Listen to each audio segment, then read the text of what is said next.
انسان کو ہمیں اپنی ذات اور صفات منظمہ کا جو علم ہے یہ علم ہمارا علم حضوری ہے، کیونکہ یہ صورت کے واسطے کے بغیر ہے۔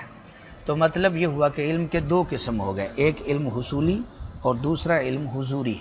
علم حصولی وہ علم ہوتا ہے جو صورت کے واسطے سے آتا ہے، اور اس کے مقابلے میں دوسرا ہے علم حضوری جو صورت کے واسطے کے بغیر حاصل ہوتا ہے۔ اور مصنف نے جو تعریف کیا ہے کہ ہر چیز در ذہن در آید، یہ علم حصولی کی تعریف ہے۔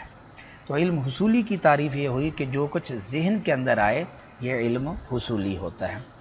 علم حصولی کی تعریف ہم نے سمجھی اور علم حضوری کے ساتھ فرق بھی آ گیا۔ اب ہم علم حصولی کے اقسام کو سمجھتے ہیں۔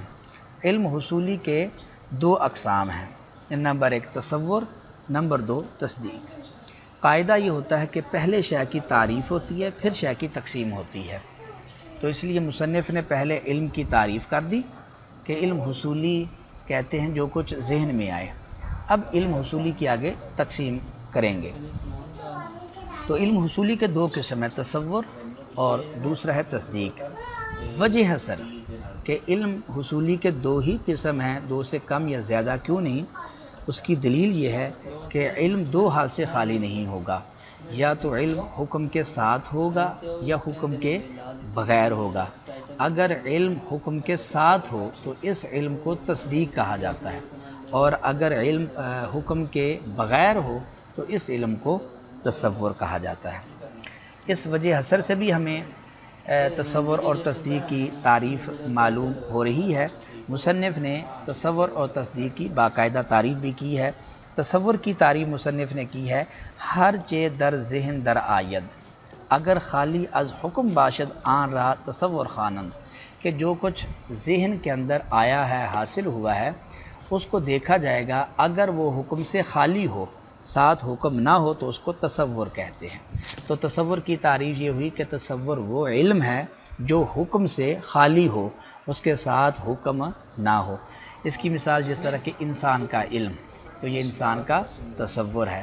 اسی طریقے سے زید کا علم، یہ زید کا تصور ہے۔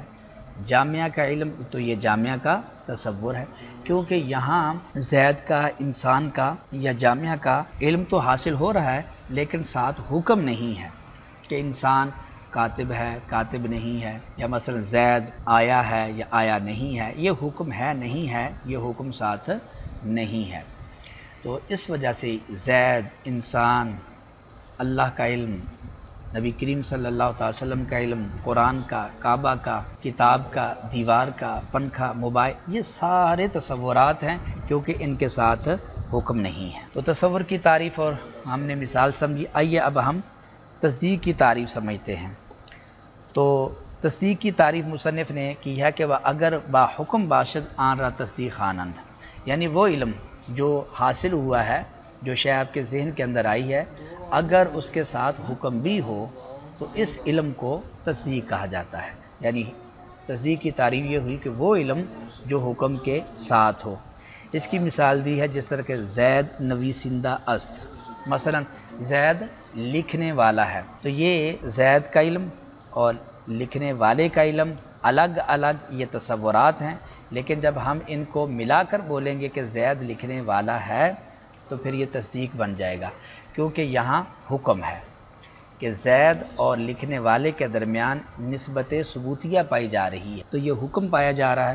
اس وجہ سے یہ علم زید کا اور لکھنے والے کا علم کہ ان کے درمیان نسبت پائی جا رہی ہے، حکم پایا جا رہا ہے، اس وجہ سے اس کو ہم تصدیق کہیں گے۔ اسی طریقے سے مثلا اللہ موجود ہے، یہ تصدیق ہے۔ کعبہ بیت اللہ ہے، یعنی اللہ کا گھر ہے، تو یہ بھی تصدیق ہے۔ قرآن اللہ کی کتاب ہے، یہ تصدیق ہے۔ آپ کہتے ہیں یہ میرا موبائل ہے، تو یہ بھی تصدیق ہے، کیونکہ یہاں حکم پایا جا رہا ہے۔ تصور اور تصدیق کی تعریف کے بعد آئیے اب ہم ان دونوں میں آسان سا فرق سمجھتے ہیں کہ تصور اور تصدیق کے درمیان آسانی سے کیسے فرق کیا جا سکتا ہے۔ تو فرق تو بنیادی طور پر یہی ہے کہ تصور کے اندر حکم نہیں ہوتا اور تصدیق کے اندر حکم ہوتا ہے۔ جس طرح مثلا آپ تنہا آپ کو اللہ کا علم حاصل ہو تو یہ اللہ کا تصور ہے۔ اسی طریقے سے موجود کا، تنہا موجود کا آپ کو علم حاصل ہو تو یہ موجود کا تصور ہوگا۔ لیکن آپ ان دونوں کو اکٹھا ملا کر یوں کہتے ہیں کہ اللہ موجود ہے، تو پھر یہ تصدیق بن جائے گی۔ تو مطلب یہ ہوا کہ تصور اور تصدیق میں ہم فرق اس طریقے سے کریں گے کہ تصور کے اندر رابطہ نہیں ہوتا اور تصدیق کے اندر رابطہ ہوتا ہے۔ یہ اردو کے اندر ہے، نہیں ہے، یا ہوگا یا تھا، یہ رابطہ ہوتے ہیں۔ اگر یہ حرف رابطہ موجود ہو تو اس کو ایسی شے کے علم کو تصدیق کہا جائے گا، اور اگر رابطہ موجود نہ ہو تو ایسی شے کا علم تصور کہلاتا ہے۔ مثلا مثال کے طور پر اللہ، تو یہاں رابطہ نہیں ہے، اس لیے اللہ کا علم یہ تصور ہے۔ اور کعبہ، یہاں بھی رابطہ نہیں ہے، حرف رابطہ یعنی اردو میں جو ہے نہیں ہے یا تھا یا ہوگا وغیرہ، تو اس لیے کعبہ کا علم یہ بھی تصور ہے۔ اسی طریقے سے قرآن، اسی طریقے سے محمد صلی اللہ تعالیٰ علیہ وسلم۔ لیکن جب آپ یہ کہیں کہ اللہ موجود ہے تو یہاں رابطہ ہے، اس لیے اب یہ تصدیق بن جائے گی۔ کعبہ اللہ کا گھر ہے، یہ تصدیق ہے کیونکہ یہاں رابطہ ہے۔ اللہ کا کوئی شریک نہیں ہے، یہاں بھی یہ نہیں ہے، یہ رابطہ ہے، اس لیے اس کو بھی تصدیق کہا جائے گا۔ محمد صلی اللہ تعالیٰ علیہ وسلم اللہ کے رسول ہیں، تو یہ رابطہ ہے، یہاں اس کو بھی تصدیق کہا جائے گا۔ تو آسان فرق یہ ہوا کہ اگر حرف رابطہ موجود ہو کسی شے کے علم کے اندر تو اس شے کا علم تصدیق کہلاتا ہے، اور اگر حرف رابطہ نہ ہو تو ایسی شے کا علم تصور کہلاتا ہے۔ تو یہ تصور اور تصدیق کی تعریف اور ان دونوں کے درمیان ہم نے فرق سمجھ لیا۔ آگے مصنف نے کہا کہ وہ حکم نسبت امریست، یہ اصل میں جو مصنف نے حکم کی تعریف کی ہے، اس کی وجہ کیا ہے حکم کی تعریف؟ کیونکہ اس سے پہلے تصور اور تصدیق کی تعریف آئی ہے، اور تصور اور تصدیق کی تعریف کے اندر حکم کا لفظ ماخوذ ہے۔ تصور کی تعریف میں عدمن ماخوذ ہے اور تصدیق کی تعریف کے اندر وجودن ماخوذ ہے۔ تعریف کا مقصد ہوتا ہے معرف کی وضاحت کرنا۔ اگر تعریف کے اندر کوئی نظری کلمہ آ جائے تو تعریف پھر اپنا مقصد پورا نہیں کر سکتی، یعنی معرف کی وضاحت نہیں کر سکتی۔ تو اس لیے مصنف نے اب یہاں سے حکم کی تعریف کی ہے تاکہ تصور اور تصدیق کی جو تعریف ہے وہ واضح ہو جائے اور معرف کی وہ وضاحت کر سکے۔ تو اس لیے حکم کی تعریف کرتے ہیں کہ حکم کہتے ہیں ایک شے کی دوسری شے کی طرف ایجاباً نسبت کرنا یا سلباً نسبت کرنا۔ ایجاباً کا مطلب یہ ہے کہ ایک شے کو دوسری شے کے لیے ثابت کرنا، اور سلباً کا مطلب یہ ہے کہ ایک شے کی دوسری شے سے نفی کرنا۔ مثلا آپ کہتے ہیں کہ زید لکھنے والا ہے، تو یہ آپ نے لکھنے والے کی نسبت کی زید کی طرف ایجاباً نسبت کی ہے، یعنی لکھنے والے کا آپ نے ثبوت کیا ہے، کتابت کا ثبوت کیا ہے انسان کے لیے یا زید کے لیے۔ اس کو ہم کہیں گے حکم ایجابی۔ اور اگر ایک شے کی دوسری شے سے سلب کی جائے، اس طرح نسبت کی جائے کہ ایک شے کی دوسری شے سے سلب کی جائے، اس کو حکم سلبی کہتے ہیں۔ جیسے مثلا آپ کہتے ہیں کہ انسان کاتب نہیں ہے، تو یہاں آپ نے کاتب کی نسبت کی ہے انسان کی طرف، لیکن یہ نسبت سلباً کی ہے، یعنی کتابت کی آپ نے زید سے نفی کی ہے اور سلب کی ہے، اس کو حکم سلبی کہا جاتا ہے۔ تو حکم کی تعریف یہ ہوئی کہ ایک شے کی دوسری شے کی طرف ایجاباً نسبت کرنا یا سلباً نسبت کرنا۔ ایجاباً کا مطلب یہ ہے کہ ایک شے کو دوسری شے کے لیے ثابت کرنا، اور سلباً کا مطلب ہے ایک شے کی دوسری شے سے نفی کرنا۔ ایجاب اس کو ایقاع بھی بولتے ہیں اور سلب اس کو انتزاع بھی بولا جاتا ہے۔ یہ تھا ہمارا آج کا سبق۔ آج کے ہمارے سبق کا خلاصہ یہ ہے کہ علم کہتے ہیں جو کچھ ذہن کے اندر آئے یہ علم ہے، اور یہ علم حصولی ہوتا ہے۔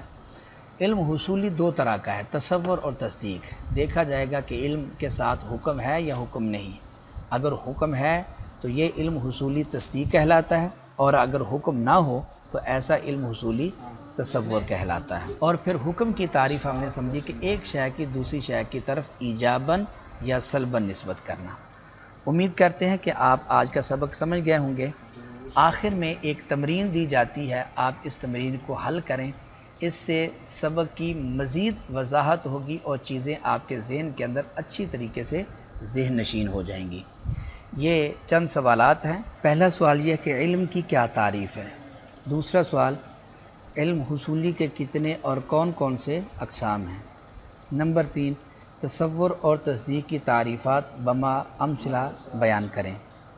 نمبر 4، ذیل کی مثالوں میں تصورات اور تصدیقات کو جدا جدا کریں۔